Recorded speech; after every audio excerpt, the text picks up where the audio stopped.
വിത്ത് ഒരുപാട് വലിപ്പം വെച്ചിട്ടുണ്ട് മുളച്ചത്. ഇത് ഇതുപോലൊരു പ്ലാസ്റ്റിക്കിൻ്റെ ഒരു ചട്ടിയിലേക്ക് മാറ്റി നടാൻ വിചാരിച്ചു. കരിയില നിറച്ച് ഇത് നമ്മൾ രണ്ടെണ്ണം ഒരുപാട് വലിപ്പം വച്ചിട്ടുണ്ട്. അത് നമ്മൾ ഇതുപോലെ ഒരു പ്ലാസ്റ്റിക്കിൻ്റെ ചട്ടിയിലേക്ക് മാറ്റി നടാണ്.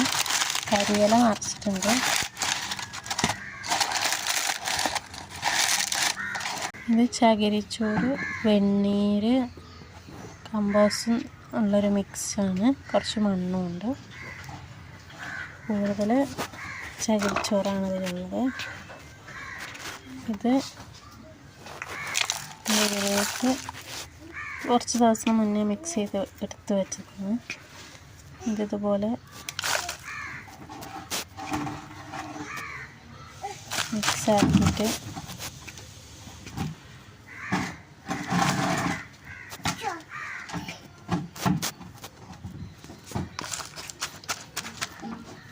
ഇത് വള്ളി പോലെ വളരുന്നതുകൊണ്ട് നിലത്ത് കുഴിച്ചിട്ട് നടാമെന്നാണ് വിചാരിക്കുന്നത്.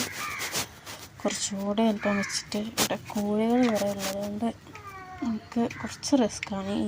ഇതിങ്ങനെ തന്നെ നിലത്ത് കുഴിച്ചിടാൻ. ബാക്കി വഴുതനയും വെണ്ടയൊക്കെ നമ്മൾ ഗ്രോ ബാഗിൽ മാറ്റി നടാൻ വിചാരിക്കുന്നത്. കുറച്ചുകൂടി വലിപ്പം വെച്ചിട്ട് വഴുതനയുടെ എല്ലാ വിത്തും മുളച്ചിട്ടുണ്ട്. അത് കുറച്ച് മാത്രം ഗ്രോ ബാഗിൽ നടാനാണ് വിചാരിക്കുന്നത്. നല്ല റിസൾട്ടുള്ള സീഡായിരുന്നു. ഇത് ഇവിടെ ഇങ്ങനൊരു ഹോള് ഞാൻ ഇവിടെ ഉണ്ടാക്കി വെച്ചിട്ടുണ്ട്. അങ്ങനെ ഈ ട്രെയിൽ നിന്ന് ഇത് ഇറക്കി വെക്കാൻ ഉള്ളത്. വിത്ത് നല്ലോണം വേര് നല്ലോണം മുളച്ചിട്ടുണ്ട്. ഇതുപോലെ ഇങ്ങനെ ഇറക്കി വെക്കുക.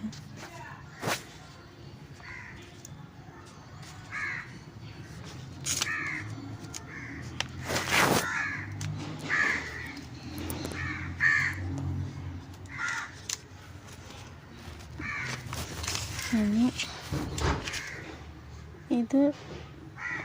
ഇതിൻ്റെ കൂട്ടത്തിൽ പെട്ടതല്ല.